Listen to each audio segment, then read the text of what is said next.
Je comprends bien que tu n'es pas encore prête pour moi, mais donne-moi au service d'adoption, laisse-moi vivre. C'est avec ce slogan que le ministère de la Santé hongrois a lancé en mai dernier, dans le métro de Budapest, sa campagne anti-avortement.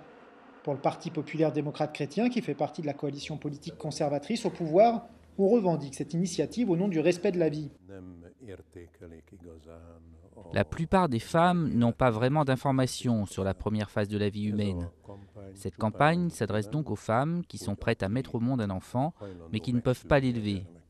Ces femmes pourraient mettre au monde cet enfant et choisir de le placer afin qu'il soit adopté. Cette campagne n'est donc pas vraiment contre l'avortement en tant que tel, mais plutôt en faveur de l'adoption. Si le gouvernement assure qu'il n'y aura jamais de remise en cause du droit à l'avortement, certains s'insurgent pourtant contre cette campagne.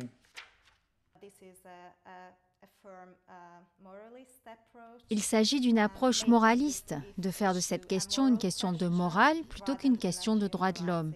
Cette campagne ne laisse pas la liberté de choix et ne respecte pas le choix des femmes de faire ce qu'elles veulent de leur corps. Le gouvernement se contente de traiter dans cette affaire le corps des femmes comme un simple objet.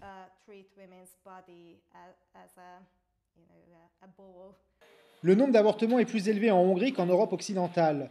Pourtant, la situation s'améliore. 200 000 avortements par an dans les années 1990, le pays en recense aujourd'hui 35 000.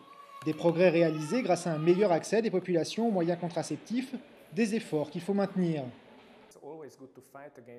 Il est toujours bon de lutter contre l'avortement, mais il faut le faire en éduquant les gens.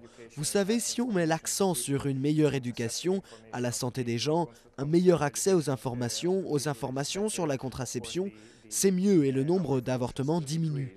Donc ce combat doit se faire en accord avec l'éducation des gens. Financée en partie avec des fonds de l'Union européenne, cette campagne a choqué à Bruxelles. La commissaire européenne à la justice, aux droits fondamentaux et à la citoyenneté, la luxembourgeoise Viviane Reding, vient d'exhorter le gouvernement hongrois à stopper cette campagne et à rembourser tous les fonds engagés provenant de l'Europe.